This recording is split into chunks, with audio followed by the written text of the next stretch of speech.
সিলেট মহাসড়কে বদলে যাচ্ছে চায়ের দেশ। মোহাম্মদ রেজাউল হক ডালিম।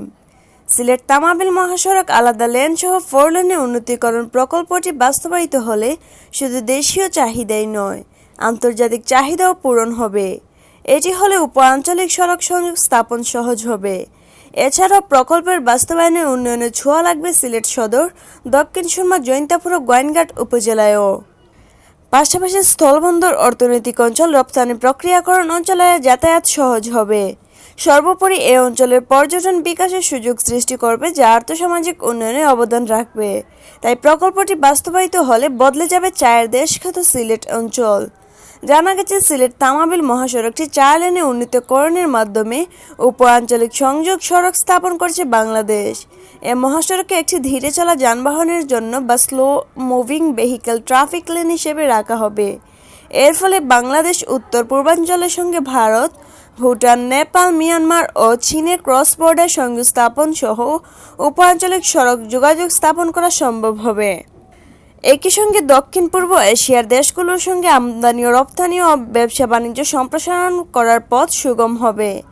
সড়ক পরিবহন ও সেতু মন্ত্রণালয় এবং সড়ক পরিবহন ও মহাসড়ক বিভাগের উদ্যোগে ৩,৫৮৬ কোটি ৪,৫৬,০০০ টাকা ব্যয়ে সিলেট তামাবিল মহাসড়ক পৃথক SMVT লেনসহ 4 লেনের উন্নীতকরণ শীর্ষক প্রকল্পটি গতকাল মঙ্গলবার অনুষ্ঠিত জাতীয় অর্থনৈতিক পরিষদের নির্বাহী কমিটির সভায় অনুমোদন পেয়েছে।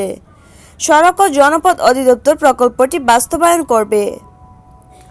পরিকল্পনা কমিশনে জমা দেওয়া প্রকল্প প্রস্তাবনায় উল্লেখ, প্রকল্পটি বাস্তবায়িত হলে সিলেট থেকে তামাবিল পর্যন্ত সড়কের উভয় পাশে ধীরগতির যানবাহনের জন্য পৃথক লেন সহ 4 লেনে উন্নীত করা হবে। ঢাকা সিলেট তামাবিল করিডোরের মাধ্যমে উপ-আঞ্চলিক সংযোগ স্থাপন করা হবে। স্থলবন্দর, অর্থনৈতিক অঞ্চল, রপ্তানি প্রক্রিয়াকরণ অঞ্চলে যাতায়াত সহজ করা হবে।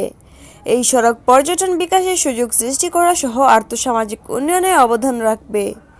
পরিকল্পনা কমিশন সূত্র জানিয়েছে, সিলেট জেলার সিলেট সদর, দক্ষিণ সুরমা, জৈন্তাপুর ও গোয়াইনঘাট উপজেলা জুড়ে প্রকল্পটি বাস্তবায়িত হবে। চলতি বছরের এপ্রিলে শুরু হওয়া প্রকল্পের কাজ শেষ হবে 2025 সালের 30 জুন। প্রকল্পটি বাস্তবায়নে মোট ব্যয়ের ৩,৫৮৬ কোটি ৪,৫৬,০০০ টাকার মধ্যে সরকার নিজস্ব তহবিল থেকে যোগান দেওয়া হবে ৬১৫ কোটি ৪৮,৯২,০০০ টাকা। এছাড়া প্রকল্প ঋণ পাওয়া যাবে ২,৯৭০ কোটি ৫৫,৬৪,০০০ টাকা। প্রকল্পটি 2019-2020 অর্থবছরে সংশোধিত এডিপিতে বৈদেশিক সাহায্য প্রাপ্তির সুবিধার্থে বরাদ্দবিহীন অনুমোদিত নতুন প্রকল্প তালিকায় অন্তর্ভুক্ত ছিল।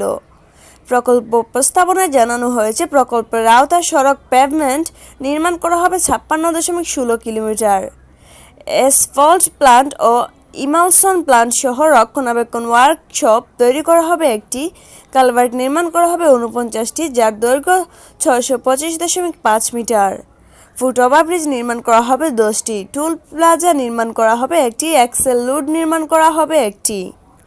প্রকল্পটি বাস্তবায়িত হলে বাংলাদেশের উত্তর পূর্বাঞ্চলের সঙ্গে ভারত, ভুটান, নেপাল, মিয়ানমার ও চীনের ক্রস বর্ডার সংযোগ স্থাপন সহ উপ-আঞ্চলিক সড়ক যোগাযোগ স্থাপন করা সম্ভব হবে এবং দক্ষিণ পূর্ব এশিয়ার দেশগুলোর সঙ্গে আমদানি রপ্তানি ব্যবসা বাণিজ্য সম্প্রসারণ করার পথ সুগম হবে।